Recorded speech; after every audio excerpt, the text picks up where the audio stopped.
Welcome to Lassoing Leadership. I'm your host, Jason Rogers. And I'm your other host, Garth Nichols. Welcome back to Season 3.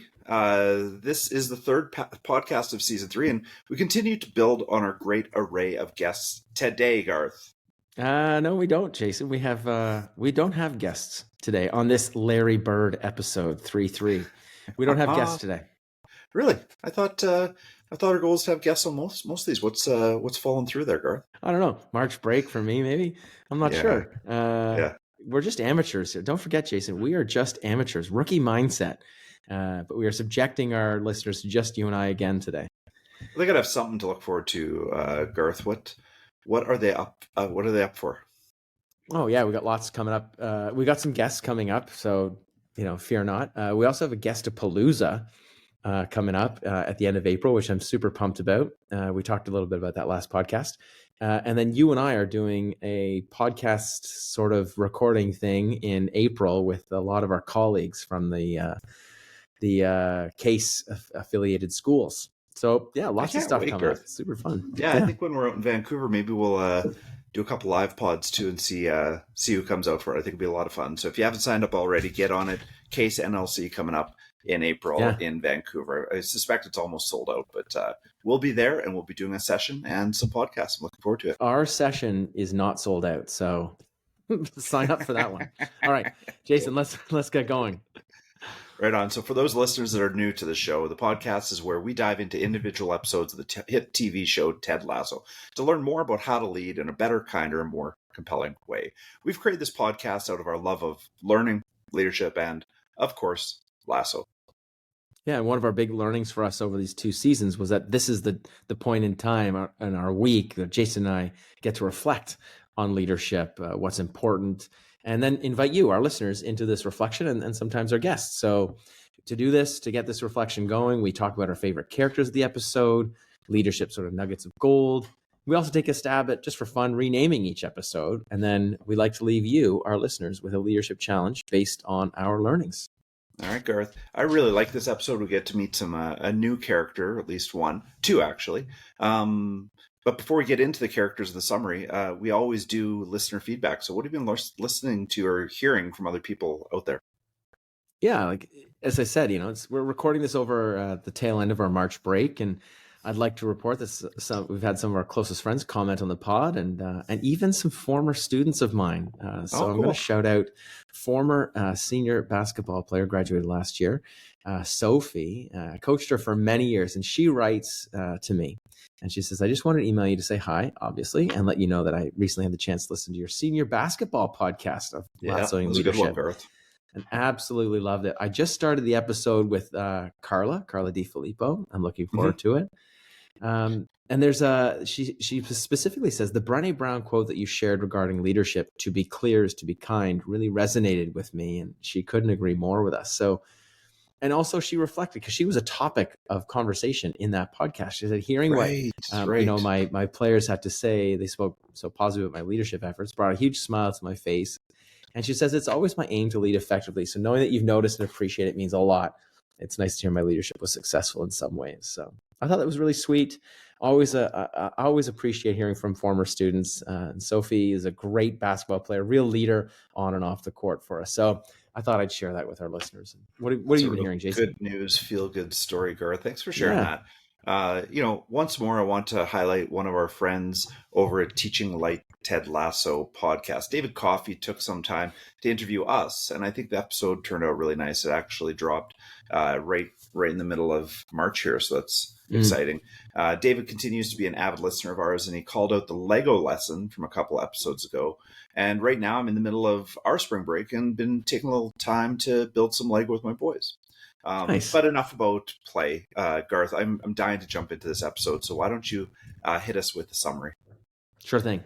So this episode, which aired originally March 28th, 2023, is called 451. In this episode, we open with Colin and his partner waking up, and it's clear that Colin is not out and really struggling, like internally struggling for this. And for the team, Richmond adjusts a major change with Zava coming to the team. Yeah. We have to make him part of the team, says Ted, but it's clear that the entire team is starstruck. Shout out to my guy, Jamie. he is the one who really isn't so sure about isn't so sure about Zava on the team, isn't so sure about the Yeah. hype. And he says, we've got a good thing here going, coach. Meanwhile, Ted discovers something new going on back in Kansas with his wife and his ex-marriage counselor. Yeah, right. Rebecca starts seeing his mother's spiritual guide. I think we'll talk about that a little bit later. And a focus on team strategies and personal growth is throughout the episode, highlighting leaders in the face of adversity and change. That's a real theme here, too. Wow, nicely done, Garth. You really see this setting up for the meaty parts of the season. Each of these new characters or plot lines are setting up for the home run. And ultimately, this has some of the best soccer action as well. So if you are an actual football or soccer fan, there's some really real highlights there. But I'd also like to add that Richmond is on a massive winning streak. Zava has not only brought his cult of personality, he has also brought his winning ways with him. This is really the problem with dealing with somewhat toxic superstars. Sometimes the results they bring can really impact the culture, even if the results are positive. It reminds me of Kim Scott's book. I know we talked about this a little bit earlier in the podcast, Radical Candor. But a particular part of the book came to mind as I was watching this one. And in Radical Candor, she discussed the concept of rock stars and superstars as the two different employees within an organization. So a summary of the two: rock stars, these are employees who are incredibly reliable, consistent in their performance. They are often seen as the steady eddies of the team, providing a solid foundation for the organization. Rock stars are content with their current roles and not necessarily looking for rapid career advancement or change. They value stability and are often experts in their own domain. In Radical Candor, these employees are appreciated for their steady and dependable contributions, which are critical for the long-term success of the team. Now, Zaba is not a rock star. He is actually a superstar, right? And he makes it clear he's the superstar. And these are the employees who are on a steep growth trajectory or at the top of the game already. They're often ambitious. They're looking for new challenges, much like Zava moving from team to team, and are eager to climb the career ladder. Superstars are the ones who drive change and innovation within the organization. We see that in the game plan. They're dynamic and can sometimes be a bit more, say, unpredictable than rock stars. In Radical Candor, Scott emphasized the importance of recognizing and nurturing superstars, providing them with opportunities for growth and advancement. I just wonder, Garth, do you think Ted Lasso read Radical Candor? I don't know. How do you think he's doing with the rock stars and the superstars in his team? I'm not entirely sure he's doing too well, actually. So I'll take that for what it's worth. For sure. And I think, we can watch that unfold over the next few episodes with Zava. I think more to the point, there's a book called Legacy by James Kerr. I don't know, we've mentioned it before in the podcast as well, but it's about the New Zealand All Blacks. And James Kerr says that one of the All Blacks' primary rules, which keep their culture strong, is that they don't allow any dickheads. And, I wonder, too, what the All Blacks would do about Zava, particularly if they're on a losing streak. Anyways, take it for what it's worth. Yeah, I like how you captured it as a cult of personality, because that's really, really what it is. And I'm wondering, based on that, do you think that Zava is now your favorite character, or you've betrayed Roy once? Will you do it again? Who is your favorite character? Garth, I'm afraid that's not the case, okay? In this episode, we see Roy has taken his leadership to the next level. We now see him becoming a coach or a mentor for your guy, Jamie Tart. You can see that he has empathized with Tart's frustration and is ready to help him reach new heights. These moments really remind me of a study on leadership that was in Harvard Business Review several years ago. Effectively, they looked at 6 distinct leadership styles. They include visionary, commanding, affiliative, coaching, pace setting, and democratic. And they assessed which of these were most effective. Now, Garth, it's time for a guest. Do you have any thoughts? Which of those 6 is the most effective style of leadership overall?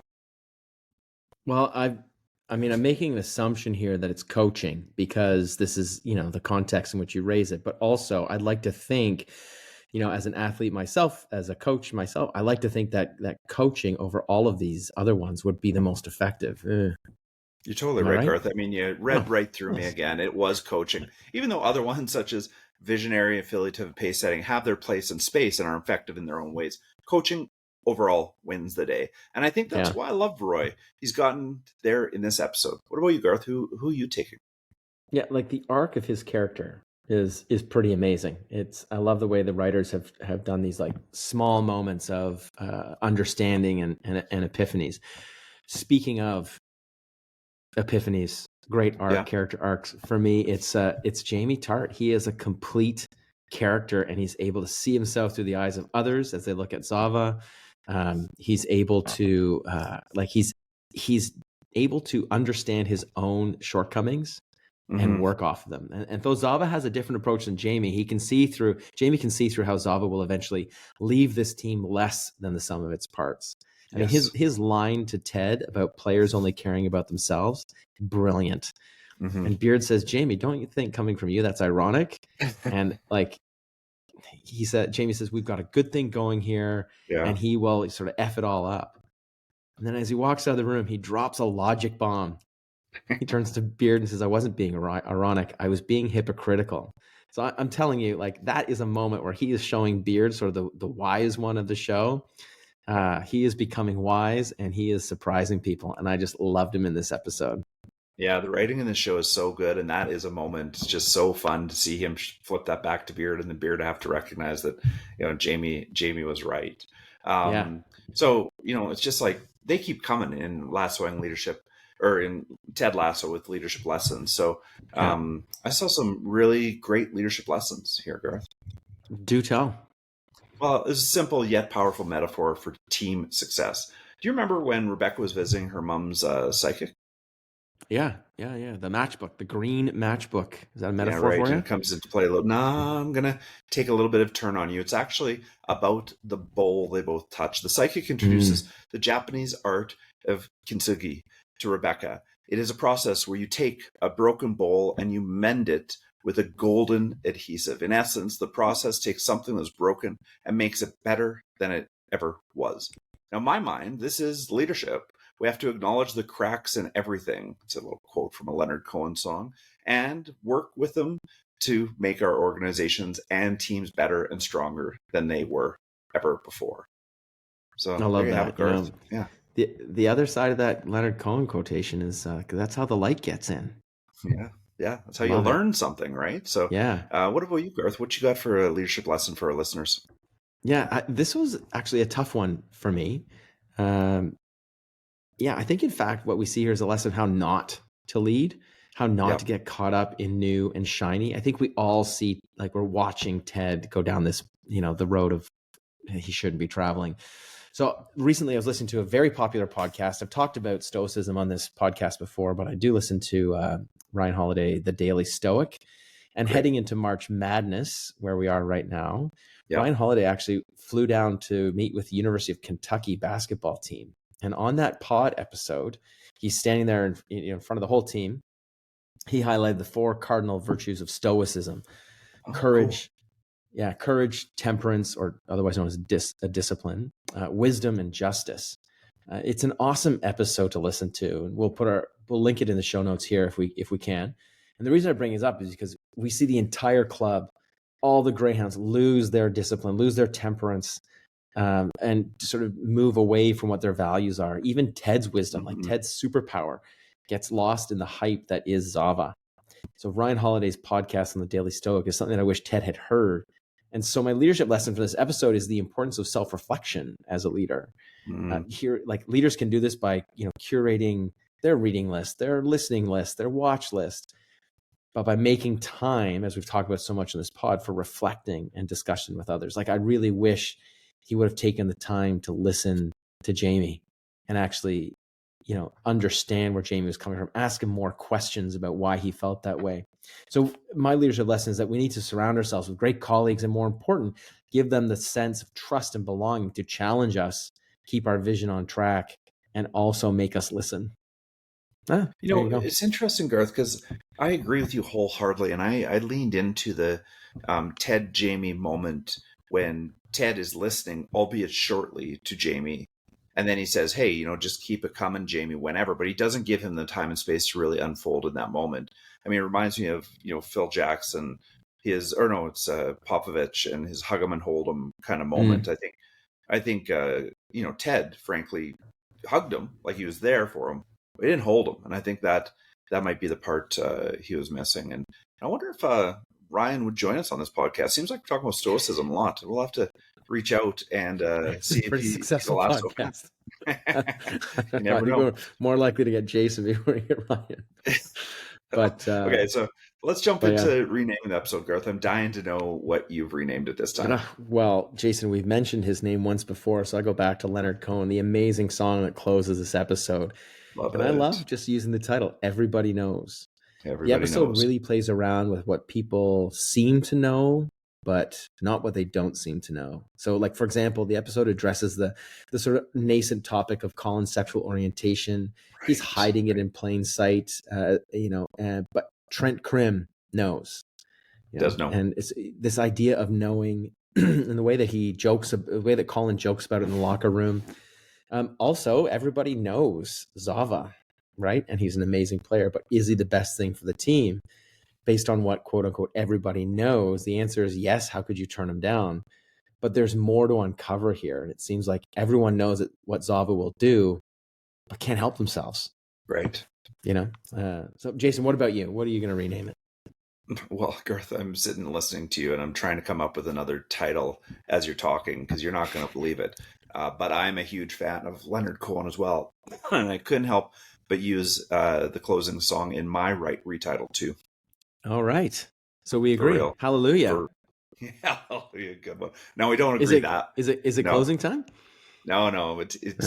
It's Everybody Grows. And this comes back to my boy, Roy Kent. We see it in Rebecca and we see it in the whole team. They are growing. So Everybody grows. That's brilliant. And we've talked about that before, as a leadership stance, understanding everybody is growing, and to lead off that foot, the idea that everybody is trying to grow. They're not trying to work against you and all that stuff. So I think that's Garth, really I've been on a retitle losing streak. Does that mean I win this time? Yeah, 100%, buddy. Yeah. You're in. All and right. Hey, it's not a competition. No one's keeping track, I don't think. All right, you got a leadership challenge for us? We're going to wind this up. You got a leadership challenge for us? I do. I want you to think about your team organization. What is something that they could use Kintsugi treatment? To do this, first recognize something that is broken. Secondly, mix that gold adhesive or make a plan to fix it. And third, artfully aim to put the pieces back together. This may take a day, a week, could even take years, depending on the size of what's broken. And it just depends on the size of that bowl. But in the end, something that's greater than the sum of its parts and more beautiful. And I think we just have to recognize that nothing is perfect. Yeah, I love it. Leadership challenge accepted. And to our listeners, we hope you accept the leadership challenge. We hope that you like and subscribe. We hope that you tell your friends about this. And again, going back to that guest-a-palooza we've got coming up, get those this or that leadership questions in. And if you don't know what those are, listen to our previous episode because we demonstrate what they are, and they're a lot of fun. So again, if you like what you've heard here, rate the podcast, share it with your friends. If we're ever going to get Sudeikis on here, because we are still delusional enough to think that we are, and now maybe we'll add Ryan Holiday to that, we are going to need your support. Jason, take us home. Will do, Garth. Until next time, keep leading the Lasso way. Thanks for listening. Thanks, everybody. Thanks for listening.